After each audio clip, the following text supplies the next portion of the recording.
Hey, what's up, guys? How are y'all? Welcome back to the OS Rick Project, the only podcast that promises not to charge you $70 for the same podcast you heard 6 years ago. Guys, how are y'all? Welcome back to the show. I hope you're having a wonderful day, wonderful evening, wonderful time, whatever you guys are up to. Whether you're at work, on your way to work, or you're working out, if you're listening, thank you very much. Guys, what you been up to? How you been? Not much news to talk about. At least not much that I saw that I want to talk about that I want to discuss. I felt like if you got, there's a lot of places you get information for that, but mostly this week I just kind of want to talk about what I've been going through. I kind of had a rough week. And we'll get more about that later on. But how are you guys? What you been doing? What games have y'all been playing? What have y'all been watching? What have y'all been consuming? Hobbies. Hopefully, all has been well on y'all's end and y'all's little corner of the world. Me, mostly playing a lot of video games lately. Been busy with that, juggling work. You know how it is, guys. Tears of the Kingdom, latest Legend of Zelda from Nintendo, was released on the 12th. So it's been out for the weekend. How are you guys enjoying it? I did pick up a copy for myself. Reluctantly, I picked it up. I was going to get it right away. I was excited at first when I first heard about it, but then I saw the price tag, and then there wasn't the what they added from what was shown in the trailers didn't really appeal to me right away. But the wifey had her heart set on getting the game, and I figured, well, I mean, if she wants the game, if you're gonna, I told her you're gonna be playing it though because I'm not. But she's been enjoying it. I played a little bit of it. My first impression so far, I am having fun with it. But I'm still in the very beginning area. I barely got to the shrine where you get your third piece of equipment, and that's the cat meowing, guys. Let me close the door real quick in a second. Okay, we just won't edit that out. Okay, y'all gonna hear everything. So I'm at the point where I'm getting the third upgrade for the right arm. Um, so there's still not much going on for me. A lot of parts where I find something where I can't pass or climb. I like to use the tools to like craft a bridge or something to reach that. That is fun, but a lot of times it just I want to go. I want to keep pushing. But I want to go kill things, find things, explore and get into combat and do more into the shrines. But again, it's still the very beginning areas where the training wheels are on, and they just show you around where to go and what to do. So far, the experience that that I'm having is it reminds me a lot of Breath of the Wild, a lot because of the game engine, the physics, I should say, rather the physics of the game, how everything moves. They start rolling down hills or rolling down rails, or when you drop things and stuff like that. Sorry about the cat, guys. He gets a fur ball and then he goes nuts. So he lets everybody know about it. Um, but I'm not sold on it yet. I'm not sold on it yet. Like again, it was the price tag weighing in at $70, and not that it's and you're trying to see where that is becoming the norm now, where they're increasing the price of these games. And if Nintendo was gonna do it, it was gonna be with Legend of Zelda. I maybe they could get away with it with Mario Kart. When the next Mario Kart comes out, that's probably another one. They could probably push it at $70, and they could get away with it.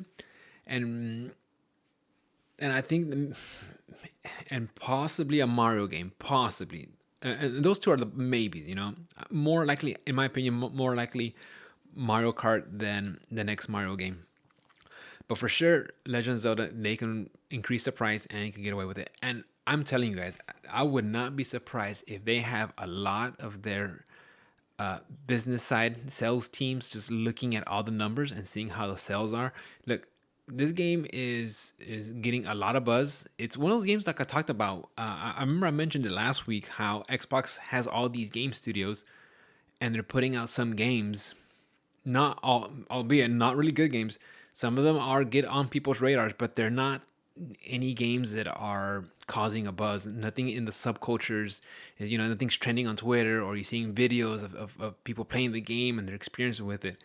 But with Breath of the Wild, sorry guys, with Tears of the Kingdom, what Nintendo has right now, I'm seeing a whole bunch of stuff. I mean, my wife's coworkers are talking to her about what they saw on Twitter and on YouTube of what people are building. And for lunch when I came home, I was sitting with Mikkel, and we looked at YouTube videos of what people are creating, and some of the imagination and the creativity that these folks have, it is bananas. I mean, I was laughing out loud. The things that these guys are making up, they're making freaking gliders on attached to cars so they can make it mobile. They're making mechs. They're making kill boxes. They're making tanks. I mean, the stuff that these guys are coming up with, it is pretty silly and outstanding. I mean, and impressive at the same time. And I'll give it to Nintendo.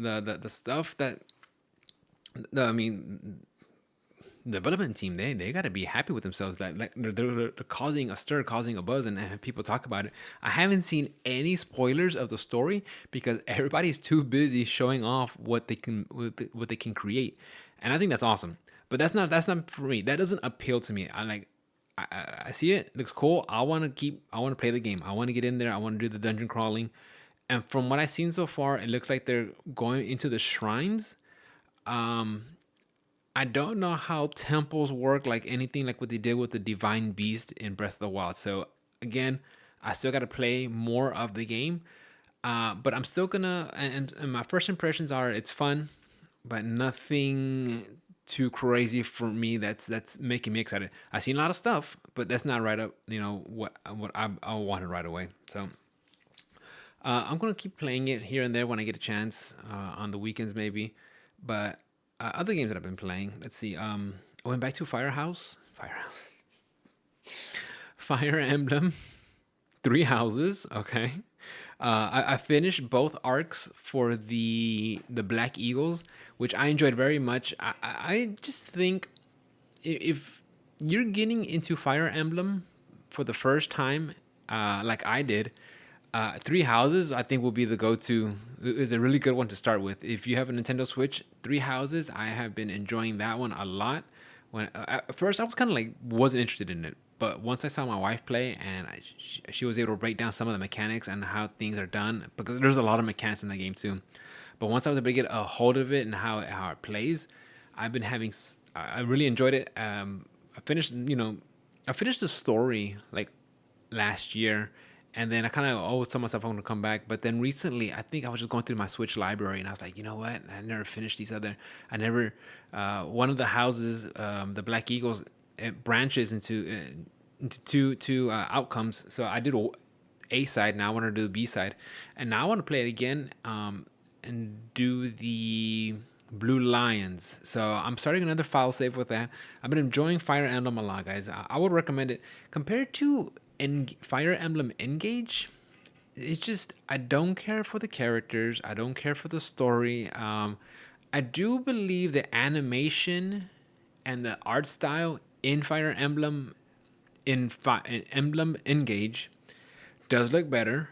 I do like the artistic direction they went with, but the mechanics and the story, I think they nailed it in Three Houses, and I've been enjoying that. I've been having fun, and that's why I haven't been playing Engage. I just been sticking with Three Houses, so been playing that. I've been enjoying it. So guys, and I would recommend it, guys. Let's not. It isn't like my style of game, but I actually have been having lots of fun. So that's the one I will go to. Three Houses. Um, got back onto Elden Ring, guys. Believe it or not, right? Surprise, surprise. Back onto Elden Ring this time. I'm still doing a strength slash faith build. I love playing the paladin. I like having strong moves with a little bit of support. That's always kind of been my playstyle. Like I don't want to be a jack of all trades and do everything, but I want to be able to hit them hard and still be able to keep pushing and keep going and able to like heal myself or remove, give myself buffs and keep pushing longer and longer using, just support spells. But this time, instead of going with with colossal weapons, with colossal swords and katanas, because I'm not gonna lie, boys, you get that moon veil. That moon veil is stupid good in PvE. That thing will carry you. Like it will. I mean, it will carry you. I mean, it's such a good weapon. I mean, you start spamming the transient blade or whatever it's called, the translucent blade or whatever it's called. Oh man, you could start staggering enemies and knock them down, and it's just a great weapon. But it it's just too good. It really is. So I'm staying away from the moonbell. I do have a katana, but it's kind of like my backup weapon in case something's not working. But I've been focusing mostly on the starting longsword, the a halberd, the one you get from, oh man, who's that? Who's that dude that you see in Morn Castle, and then you see him again because he lost his daughter because he was too busy protecting the castle. But you know when he evades you, you get his halberd. So I've been using that one. Um, I was using a pole armor, which I forgot which pole armor I was using too. But anyway, like I'm trying to use weapons that I haven't been using lately. So I mean, like I don't really don't that I haven't used, so just to like change it up and try something different. But I'm still going the same route. I'm still going from Lingrave to Lex Hilernia to Caelid to the underground cities, Noxkilla, whatever, Ronnie's questline basically, and then the volcano, uh, Atlas Plateau, and then farther up and stuff. But enjoying it. It's such a wonderful game. I'm still excited to see what they got planned for the DLC.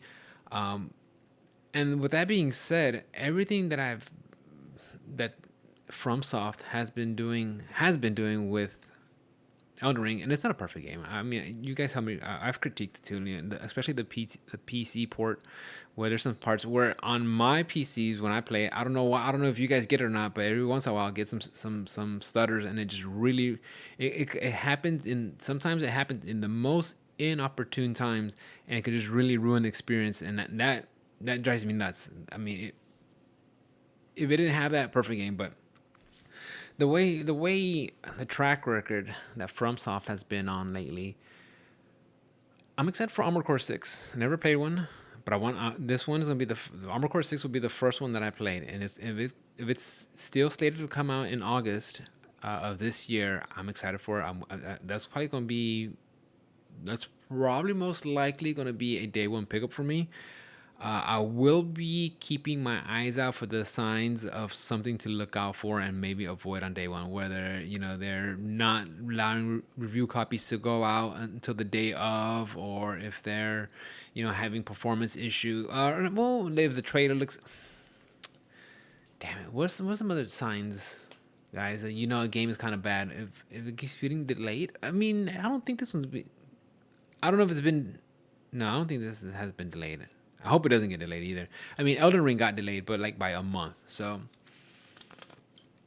I can live with that. So that's what I've been looking out for when it comes from FromSoft. Um, I know there's going to be a lot of talks for Game of the Year. I know we're still just barely in May, halfway through May. There's lots to talk about. Still lots of stuff to come out. But so far, what do you guys have for contenders? Do y'all have Hi-Fi Rush still in there? Hogwarts Legacy, Resident Evil 4, Jedi Survivor. What about Tears of the Kingdom? I mean, there is a lot of games to come out. We still have Armored Core and stuff down the road to come out. So Diablo. I know fighting games never get it, but Street Fighter 6, that's what I'm looking forward to. I know that won't be a game of the year, but hopefully it'll get fighting game of the year and not lose to like Saifu or lose to a beta or something. So we'll see. Um, but yeah, Elden Ring, been having a blast. Oh, and I've been playing with curved swords too. Curved swords, that's what it was. I've been using the Bloodfang, Bloodhound's Fang. Yeah, I've been using that one. That's been fun.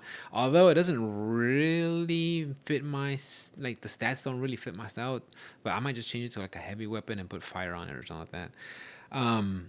Monster Hunter. Rise, the Sunbreak. I was actually able to play more of the Sunbreak DLC last Thursday and Friday with the wifey and the Discord buddies, Colonel and Two Fort. It was fun. There's a lot to it, and I was very hesitant to pick up the DLC for Monster Hunter Rise because first of all, the price of it was pretty steep. It was at $40. I was like, oh, $40 for an expansion, like. And I was and I didn't buy it right away because I didn't know if I was gonna like Rise right at the gate. But after kind of learning how the game plays, learning the style, like, okay, I've been enjoying this. I've been having fun. I've been lots of hours since I had the game. I think I'm already like pushing like 100 hours already, and for me, that's a lot. Trying to juggle full time job, stuff around the house and other games. For me to play 100 hours in a game, that means I've been having a blast, and sure enough, I have. So when it came down to seeing, so I started getting near the end of some of the weapon trees, and I started looking up, best weapons to look up for or what things I should be getting, and a lot of stuff was just coming out from the DLC, and then started looking at more reviews of the DLC and just seeing how much more content they put in there. Um, I was sold. When I saw like there's new sets of moves you could do. Of course, new monsters, new armor sets, leveling it up. The master rank stuff. You're going to a new area, new zones being unlocked, new monsters. I think I said that twice already. But even though it has a hefty price tag for the DLC. At least I feel that's kind of hefty for a DLC. $40. I'm so used to like smaller stuff, but I pulled the trigger and I purchased it for me and the wife, and I've been having lots of fun. It re-energized my interest, reinvigorated my interest into Monster Hunter, and just a lot more stuff to learn and play. And honestly, guys, that's a game where playing co-op with your online buddies, it just makes it that much more fun. It really is. I mean, you could play it solo, and that's another feature that I thought was pretty cool with Sunbreak DLC is that you could go with like your little companions that you recruit from around town. So even if you want to play with other bots, um, that's a thing that you can do. You can go out and play with bots and go out there instead of having to go by yourself because maybe you want one of them could be a tank while you play range or something like that. So yeah, Monster Hunter Rise, the Sunbreak DLC. I've been enjoying it. It's been fun. I would highly recommend it, guys. It goes on sale every once in a while, but it's never big. It's maybe $5 off, maybe $10 off here and there. Again, it's pricey, but if you're a fan of Monster Hunter Rise, the content that they provide in there, it's been a lot, and I've been amazed by it. I've been having a good time. What else? Guilty Gear. My friend Johnny came over Saturday night. We played some Guilty Gear. I'm still learning on the snack junk food arcade snack box. The little tiny little lever. Oh, we should have brought it. You guys seen it already.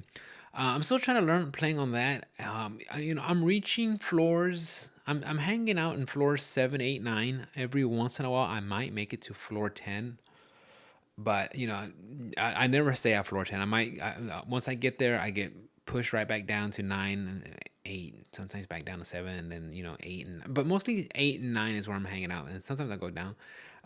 There's still a learning curve. There's still lots to do, and how to properly utilize that controller is still taking a lot of time, guys. And I suspect it's going to take me a long time before I can get to anywhere where I was compared to when I was playing the arcade stick.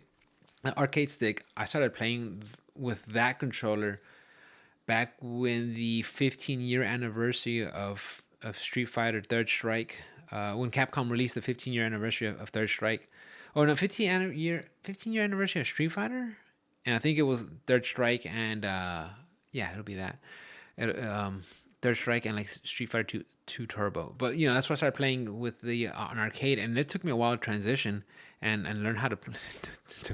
I'm transitioning, boys. Okay, I'm transitioning from arcade to a leverless. Okay.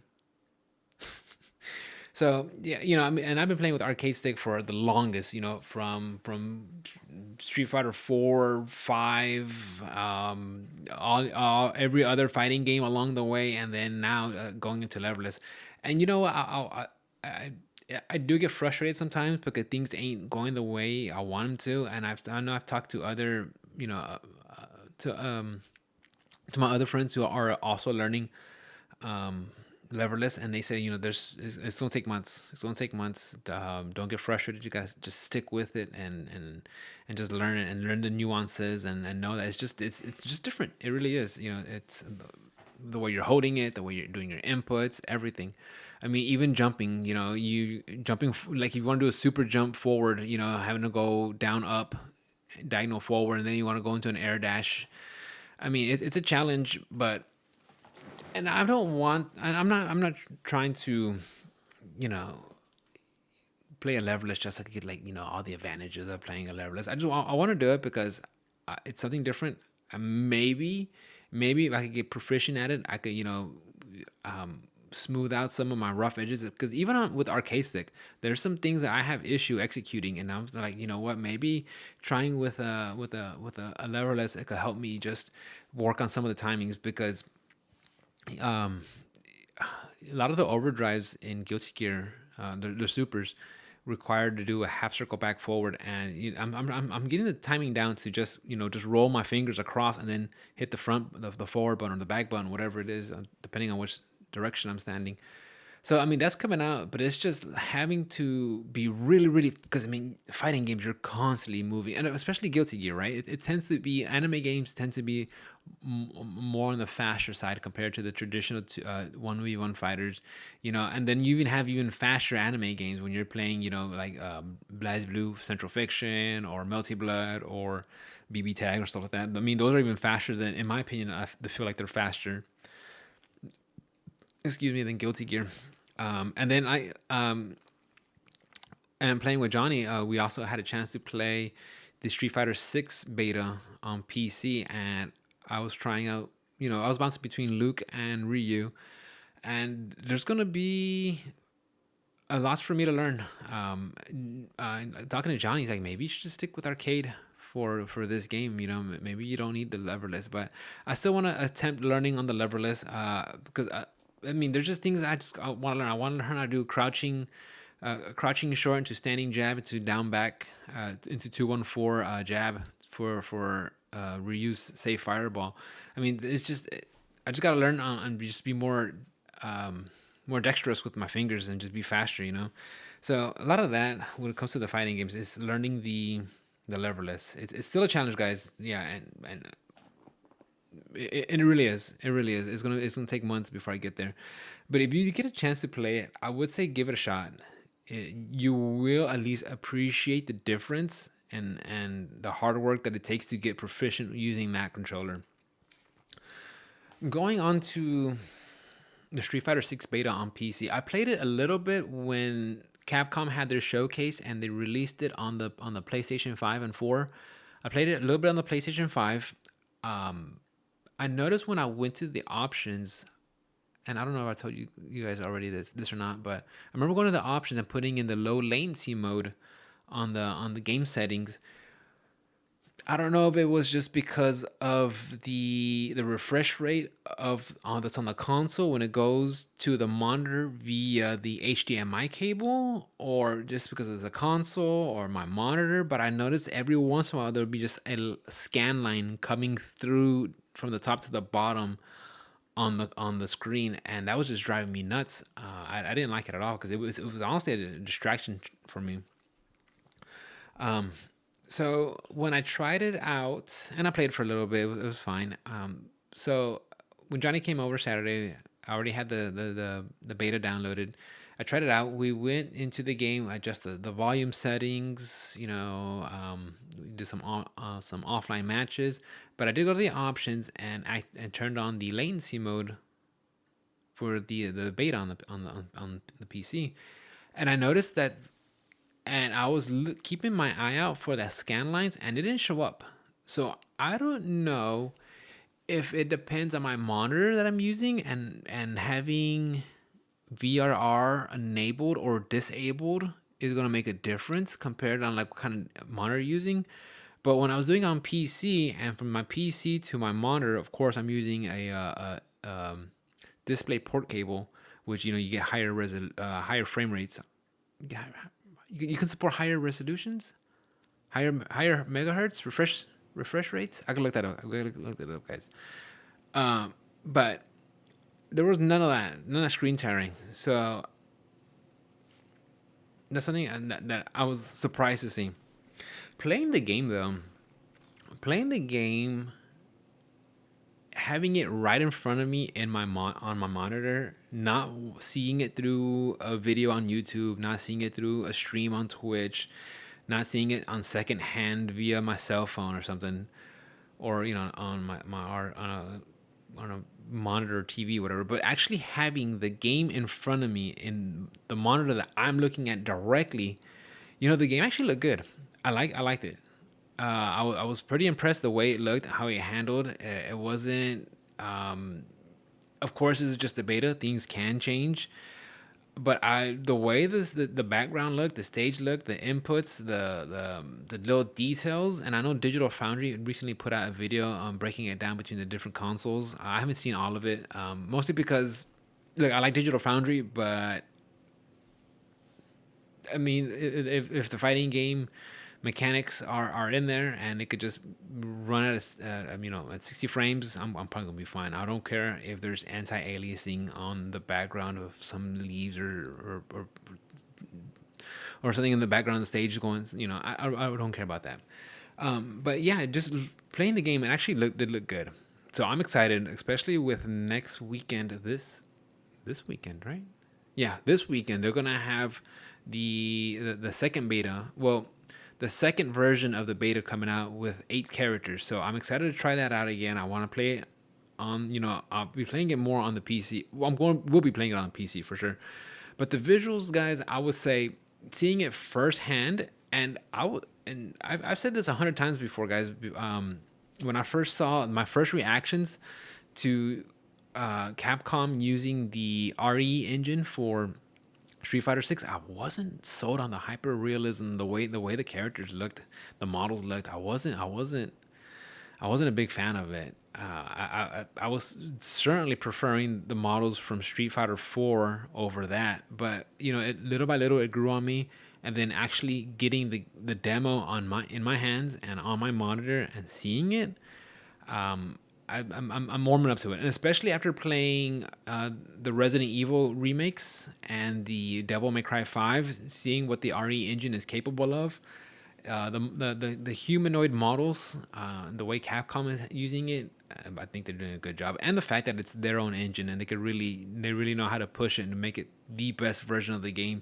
Because I think Street Fighter 4 was still using the Unreal 4 engine. So yeah, I played a little bit of the beta, been having a good time. That's been coming out on the 2nd of June, and then like right around the corner is gonna be Diablo.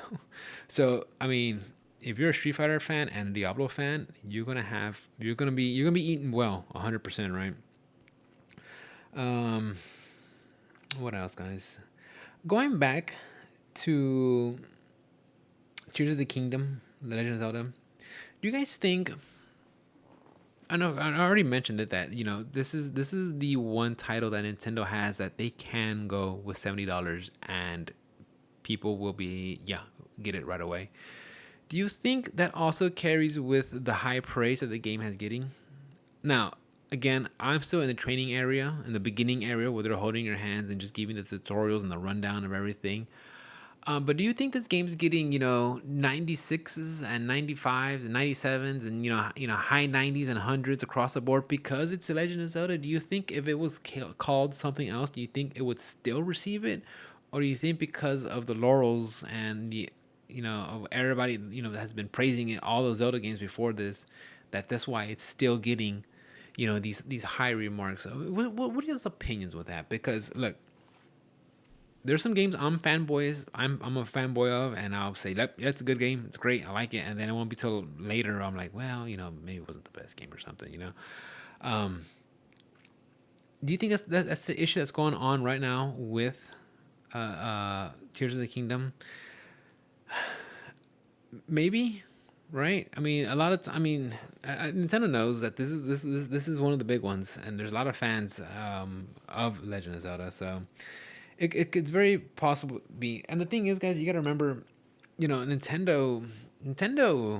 There's something else, right? They really know how to get the nostalgia going, especially for like the older gamers like myself. The older millennials who grew up playing Nintendo games, then going into PlayStation, Xbox, PC, and stuff like that. But Nintendo was one of my first consoles. And I know a lot of these characters, right? I played a lot of these games before growing up. And knowing that Nintendo having such a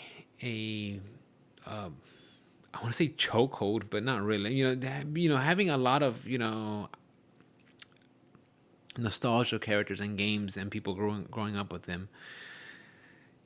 You, you think Nintendo like takes advantage of that? Because I've heard somewhere, I looked around, and a lot of times if you want to use like content of Nintendo's games in your videos, you have to kind of alter it a little bit. You can't use the actual like you can't use parts of the footage. You have to like change some things here and there, or you can't show too much of certain things. Um, I mean, we all know Nintendo has a tendency of sometimes kind of like doing some screw not doing some like lousy things to the fan base. I'm not trying to bring it up just to like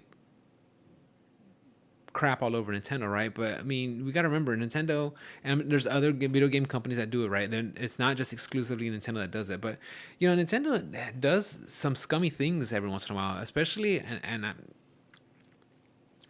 not that I'm the biggest Smash player, right? But playing a lot of fighting games and Smash, there's some overlaps of there. Look, I played Smash. I like it. It's a fun game, But when I play it, I usually play like in more of a tournament setting on 1v1, no items, certain stages, stuff like that, And we know that Nintendo has in the past before would shut down tournaments or online streams of fighting of Smash because they didn't like the way the game was being represented or played. Because to them, it should be more of a party game instead of a fighting game, right?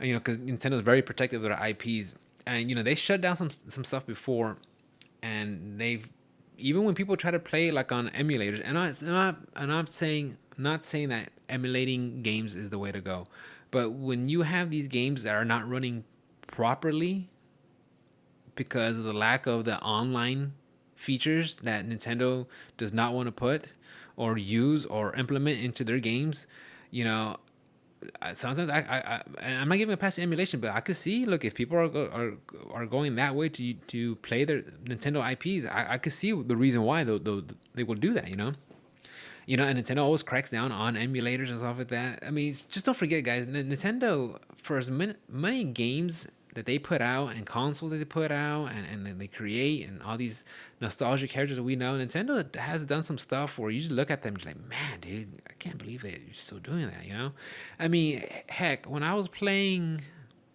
I'm trying to watch my language, right, guys? When I was playing Fire Emblem Three Houses, when I had my online subscription, there's a feature that'll tell you, oh, we were playing online. It'll say, because you have different options to do, right? It'll say, 33% of players explored the monastery, 15% of players went to battle, 10% of players rested for the day. They would give you a percentage of what people did. Same when you play Persona, right? It'll give you a percentage of what other people have done in the game. But if you don't have the online subscription, even you could be connected online, connected to the Wi-Fi, they won't like they put the information. It's like, dude, you telling me you just can't make it part of the game? You have to pay for the online feature. Like, I don't know. I guess playing on PC has spoiled me because I'm not used to paying these monthly subscriptions anymore. I'll admit, the Sony PlayStation was under my radar and it renewed itself, and now I don't have to go through freaking hoops and hurdles just to fight that. It's like, whatever, it's not worth the fight. It is what it is. I just gotta remember to turn off auto renew. But even Nintendo, the way their online services works, I could defend it by saying, it's $20 a month, it's $20 a year for very basic rudimentary features. But at the end of the day, it's $20. You probably spend $20 on something that won't even last you a whole year, right? At least with this, you have something. And of course, they have different tiers of their online subscription, which you get access to the Nintendo 64 and some Super, no, is it Super Nintendo games? No, you get access to Super Nintendo games, but like Game Boy Advance games and some other stuff, right? I forgot what it was, but it just. I mean, don't forget, guys. Just Nintendo. They're at the end of the day, they're still a business, and they're just trying to make money, and just I think that went from the Legend of Zelda conversation of it just getting higher praise because of Legend of Zelda. And the thing is, just same with Nintendo, guys. They're not the good guys here, all right? They're here to make money, and if they can get it using their IPs, they will do it, right? Don't get me wrong, I'm a fan of IP. I mean, remember last year, right, with the release of Pokemon Violet and Scarlet, where the quality wasn't really up to up it wasn't standing shoulder to shoulders to the other Pokemon games released in previous year. But the IP being so strong and the game and the actual gameplay being that being really fun, I mean, I guess people give it a pass, right? But the performance issues with the last Pokemon series wasn't all that great. I think the only thing that made it fun was that made it okay was that it was fun, right? And that's what a lot of people who play the game. I asked them about it, what they thought about it, and that was the silver line. That even though the performance was crap, the gameplay was fun. Excuse me, guys. Gotta give me a drink. Um, what else do we got, guys? Oh yeah, and do you think 6 months later, Tears of the Kingdom is still gonna be as? Would you think you think it's just the initial high of the game coming out? Everybody's just really excited and play it. It's been a long time since it's been 6 years since we seen the release of Breath of the Wild. So now playing Tears of the Kingdom, you think people are just really hyped for it? You think after 6 months, you think the hype will still be there? You think people will look at it and be like, you know what? In second thought, I probably would have given it, a 90 or 85 instead of 100. You think that's very possible, guys? I think that happened after the game cools off. What else?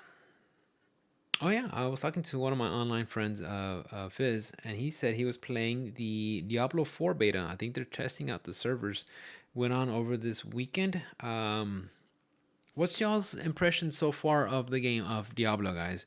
Are y'all there? You in there day one? Yeah, getting season pass, character pass, the deluxe edition, digital deluxe edition, the super ultimate edition.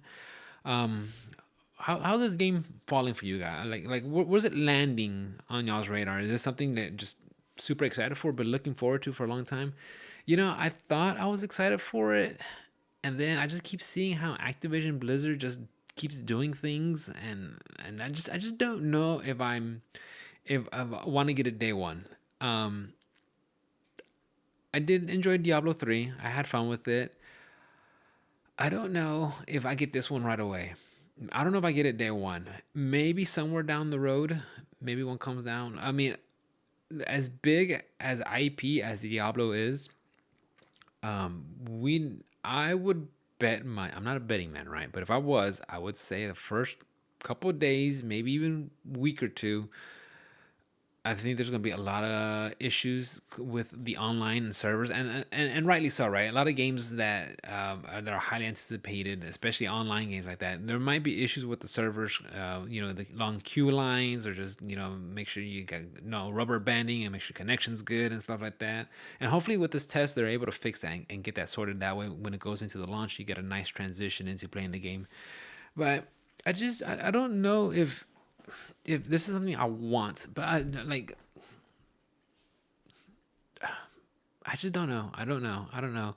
Um, who would I play with? Do I just play with online people? And look, that wasn't the same mindset I had when I was coming into Monster Hunter Rise, right? I was like, man, I'm gonna have to play with other people. I don't know. They're gonna be, have a super toxic online community like some other games have. I don't want to deal with it. A bunch of kids telling me what they did to, you know how it is. You know how the online gaming community can be, right, guys? Like, do I want to deal with that? Or maybe I could have a completely wonderful experience and come across, other people that just want to play the game and have a good time too. So I don't know if I want to deal with that or not. At least not. At least probably not at the very beginning. I know a lot of people that I know. A lot of people that I know are probably going to be very excited for it. We'll be getting it day one. And honestly, I have Street Fighter 6 is coming out on the 2nd. So I'd probably be tied up with Street Fighter. Honestly, I will be tied up with Street Fighter. So I don't even know if I'm going to be able to have time for Diablo. I mean, I would. My wife plans on getting it. I would have to backseat game and watch it, and if it feels like it's something I have to play, maybe. But again, it's just the fact that the way Activision Blizzard has been just running their business. Just haven't been a fan. I just haven't been a fan. The way they do with like what they do with Overwatch when they have all these characters just based. They make characters based off on a scale on what gets the most likes. Whether you're a person of color or different sexual identity or this or that. I mean, just like I just don't care when they start pandering just to, just a certain crowds of people. And I just don't, and I don't know if Diablo 4 is going to be anything of that. Maybe it won't even have any of that, right? But the way that Activision has been doing all their businesses, it just become a big turnoff for me. So we'll see. What else do we got to talk about, guys? And Darkest Dungeon 2. That came out last Monday, guys. I've been playing a little bit more of that. Not as much as I wanted to. That game is hard, guys. I did put in several hours already into it. Can I double check real quick? Let me see. Let me double check, guys. Darkest Dungeon 2. Okay, so I already put 8 hours. Not too much, but something. It's different from Darkest Dungeon 1. And being different doesn't make it bad, doesn't make it great. I do like the dungeon crawling from the first game where you have your four party members and you're just kind of like side scrolling through the dungeon and using different items to come across obstacles, to clear obstacles, whether you're using a shovel or you're using some hand wraps to clear out some debris, or you're using some purification waters to clear out some fountains and stuff like that and get different buffs or some negative quirks and stuff like that. On this one, you're mostly just going through a stage. You're on a stagecoach and you're going through the different biomes, because it feels like it's more roguelike, roguelite. I don't know. It feels just more roguelike because when you die, the stuff that you collected along the way, the candles, you'd get those at the end to help you unlock certain features on your stagecoach, to unlock some character abilities.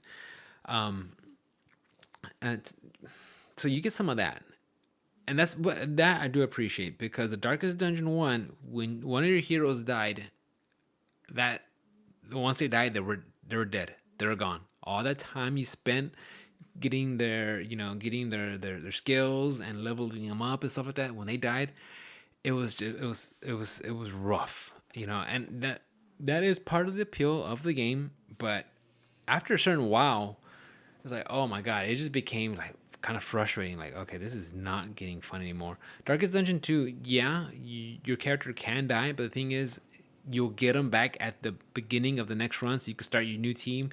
And if your character dies along the way before you make to the end of the biome, once you make it to the inn at the other side, any other character that you've unlocked will be randomly placed into any one of the random characters from the pool that you've already unlocked will be placed into your team, and you can change the lineup order, while you're heading through the area on the stagecoach.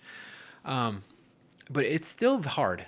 It's still hard, and it's still like it's still very, and they streamline some things. I defeated the prologue, and I got near the very end. I'm like, oh yeah, I beat the game, nice. And then I remembered, like, it's just a prologue, dummy. You still got lots to do. So I was like, great. So my current team that I've been using lately, guys, I started off with like the basic team was like the Man at Arms, the Highwayman, the Grave Robber, and the Plague Doctor. I switched it up. I went I think I dropped the grave robber, and I put in a vestal, dedicated heals. And then later on, and then I tried out the Hellion. I dropped the Plague Doctor and tried the Hellion, and she was pretty cool. But her move sets, I'm not at least with the basic moves that she has. I wasn't too sold on her, so I was like, okay, let me try somebody else. So I went back to the Plague Doctor. I'm trying out the Leper, putting him at the very front. He could be very tanky, and then when used with some of the abilities and effects that the Highwayman puts on the enemies, you could get some good synergy between those two. So I've been having a blast with that and just trying to different things. If there was some things that I wish they would add, it would be maybe like some sort of like a skip feature or a fast forward feature, because there's some times where it's like that's it. You're down to one character, you're redlining, and then they all go through their little animations and stuff like that. It's just like I wish I could just like hold fast forward just to not just to like not that I'm giving up. It's just like look, it's there's no possible way you're getting out of it. If we could just like have like a fast forward button just to like speed things up and stuff like that, or when the narrator's talking, because sometimes you die and you do it right back over again, right? So like if there's something just to like fast forward to get right back into the game already, I think that'd be a nice feature. But again, the game just came out, so there's still lots of things you need to work out and patch up and stuff like that. As for the performance part, if it it seems to be running I won't say perfectly good on on the PC. There's a little stutters here and there. It's not an intensively graphic, not a graphically intense game, but there's some parts where I feel like stuttering, like I'm hitting something in command, and like the characters kind of stutter for a little bit and then come out. Um, I just chalk that up. Just it's first week. I'm sure there's a lot of things that they're getting feedback on a being released on a scale this large. I'm sure they're still working on stuff, and they already released a patch to like help with some of the cutscenes and stuff like that. So, and the stuff that Red Hook, the developers, and the way they've been doing some stuff out there, like and they always on Twitter and they talk about what's going on and stuff like that. I like what I'm seeing. I'm enjoying the game. I thought the game was maybe a little bit up there on price when it first came out, but if you already have Darkest Dungeon 1, you do get a discount. I talked about it already on the last podcast, guys. So, I mean, so it did bring the price down to $29.99, where I felt more comfortable with that price. But, if someone doesn't have the first game already and they get into it, like $40, and that's kind of it's kind of a genre that's not for everybody. You have to have a certain style to want to play a game like that.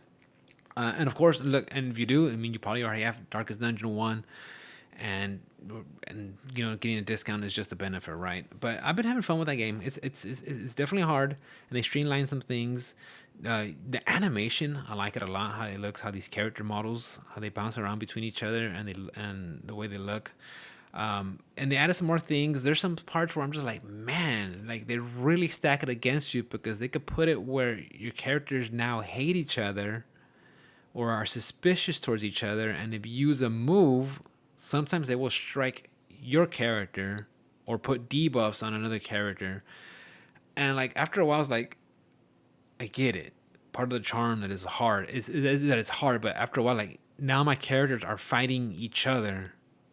Like at a certain point, it's like, can you just like maybe save that to like a debuff later on down the game or something, or wait till like near the end game content before starting adding that? I mean, maybe I'm just a big wimp and I don't know how to play the game, But yeah, guys, if you guys ever give it a shot, let me know what you think of it, because it's cool and it's very different. And that's what I do like about it, is that it is very different, and they added some things too, where when you're going along the biomes on your with your characters, there's some parts in the map where you'll stop, and I think they're called like Ultra of Lights or whatever, and they give you more background story of these characters, of the Man at Arms, of the Highwaymen, of how they got there. And every time you go there, it'll unlock another move that you can add to your arsenal. You can have up to 5 moves, and you can just select which ones you want in. And of course, they all have different advantages, depending on what position you're in the lineup, and where your opponent, the lineup of your opponents and where they're at and stuff like that. And you get a chance to put mastery points to make them stronger versions of those moves. So yeah, there's definitely a lot of strategy in that game, and character lineups and what to bring and stuff like that. And sometimes it's just RNG. Sometimes though you get a pack of monsters that come out, and sometimes you'll come across these four plague dogs, and good luck, because every time they attack they increase their chances to dodge, and it gets it gets rough quick sometimes. But that's pretty much, again, guys. I didn't have stuff on the video game news that I want to talk about. I wasn't looking for stuff. I just want to just be more of a talk piece of just things that I've been going through and playing. And like I said, guys, I did have a rough week. My little dog Max, he passed away last Tuesday. I had to take a couple of days off from work, so I've been playing. Like I said, I've been playing all these video games just because that's kind of like the way it helps me cope to get my mind off of my little dog and missing him. He was already been sick, so his time was coming out. It was coming up, but for it to happen all of a sudden in the middle of the night, it was just, I wasn't ready for it. Me and the wife weren't ready for it, and it just sucks. So, and the thing is, it's I see his empty dog bowl, I see his empty dog bed, I see his toys, and I don't give him his medicine anymore or have to divvy up his food, and I miss all that. I really do. And I'm just trying to keep it together now, guys, if you could tell. But what I wanted to go with is, guys, is that if you have pets, make time for them, because you never know when they could go, you never know when something could happen, and you might not have that, because I'm sure there's some times, guys, when you're playing games and your dog is just being super whiny and annoying and just wants to get your attention. And you know what? If I could go back and stop whatever I'm doing just to give Max attention that he wants and pick him up and hold him, or clean up after him, or give him medicine, like, I would do it a million times over. I mean, that's how much I miss him. I had him for 13 years. I had him when me and my wife got together, so he's always been around. And I just miss him terribly. And I just want to share that with you guys because, like I said, I've been kind of just out of it, and video games help me cope. But, if you have pets, make some time for them. Let them know that you love them, because you never know.